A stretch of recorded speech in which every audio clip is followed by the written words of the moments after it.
چند سال قبل جو ہے ایک بھارتی جو دانشور ہیں، محقق ہیں، تاریخ دان ہیں، وینکٹ ڈولیپالا، ان کے کتاب جو ہے وہ منظر عام پہ آئی تھی.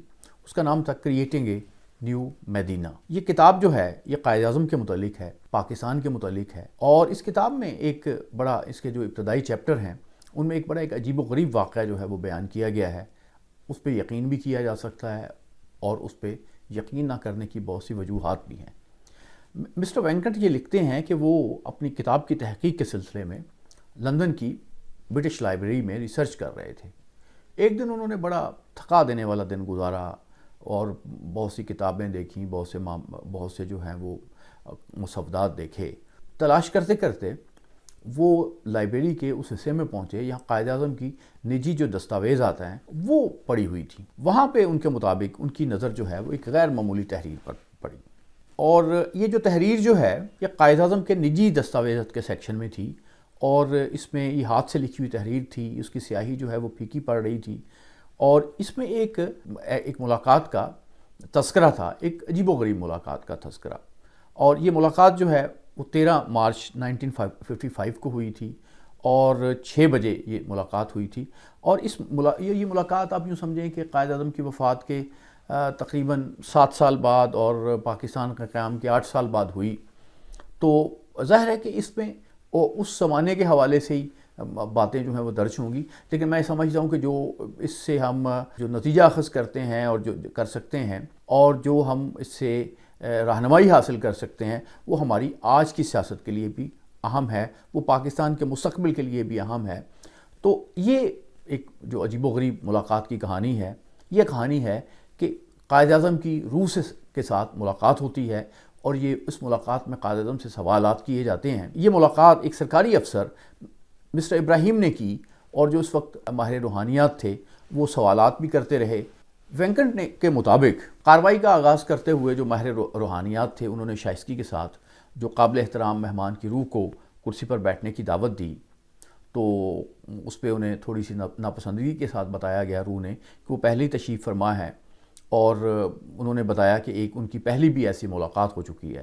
تو ماہر روحانیات جو ہیں انہوں نے قائد اعظم سے ان کی خیریت دریافت کی اور ان سے پوچھا کہ وہ کیسے ہیں. تو انہوں نے بتایا کہ اب وہ بہت خوش ہیں کیونکہ وہ ایک ایسی جگہ پر ہیں یہاں بہت زیادہ روشنی ہے اور بہت زیادہ پھول ہیں. تو وینکٹ کے مطابق قائد اعظم چونکہ اپنی زندگی میں بہت زیادہ سگریٹ پیتے تھے تو اس لیے ان سے دریافت کیا گیا کہ کیا وہ سگریٹ پینا پسند کریں گے.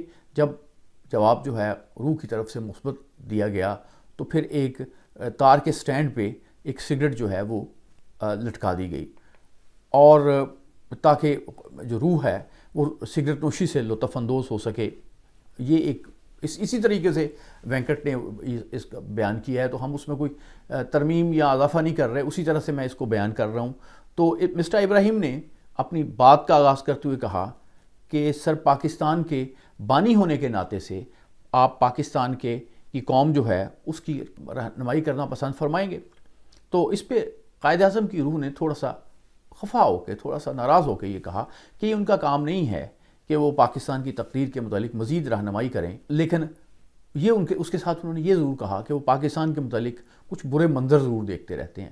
تو اس پہ مسٹر ابراہیم نے قدر پریشانی سے دریافت کیا کہ کیا آپ یہ سمجھتے ہیں کہ پاکستان کا مستقبل روشن ہے؟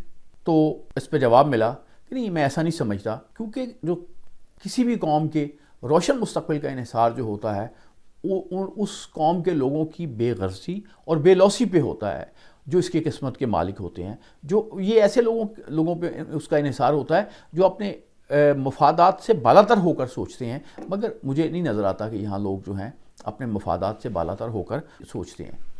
تو اس پہ پھر پوچھا گیا قائد اعظم کی روح سے کہ آپ پاکستان کے حکمرانوں کو کیا مشورہ دیں گے. تو اس پہ انہوں نے کہا کہ میں صرف انہیں یہی نصیحت کرتا ہوں کہ وہ بے لوث ہو جائیں. اور یہ جو بے لوث کا جملہ ہے انگریزی میں انہوں نے جو لفظ استعمال کیا گیا اس کتاب میں وہ ہے سیلف لیسنس. 2 دفعہ لفظ انہوں نے روح نے کہا سیلف لیسنس، یعنی آپ اپنے مفادات سے بالاتر ہو کر سوچیں، بے لوث ہو جائیں اور اپنے مفادات کی بجائے قومی مفادات کو ترجیح دیں. اس کے بعد روح جو ہے اس نے ایک اور متاثر کن جملہ جو ہے وہ کہا کہ انہوں نے کہا کہ ملک کا جو حصول ہے وہ آسان ہوتا ہے مگر اسے قائم رکھنا بہت مشکل ہوتا ہے. تو انہوں نے کہا کہ یہ ملک جو ہے اس کے لیے خون کے دریا بہائے گئے ہیں، بہت قربانیاں دی گئی ہیں، تو اب اس کو قائم رکھنے کے لیے بڑی محنت کرنی پڑے گی، لوگوں کو بے لوث ہونا پڑے گا، اپنی جو ذاتی اغراض ہیں انہیں چھوڑنا پڑے گا۔ وینکٹ صاحب نے جو اپنی کتاب دستاویز کا حوالہ دیا ہے، اس پہ آپ حیرت کا اظہار بھی کر سکتے ہیں۔ اس پہ یہ بھی سوال اٹھ سکتا ہے کہ وہ قائد اعظم کے آرکائیوز کا حصہ کیسے بنی، اور اس سے آپ نتائج بھی اخذ کر سکتے ہیں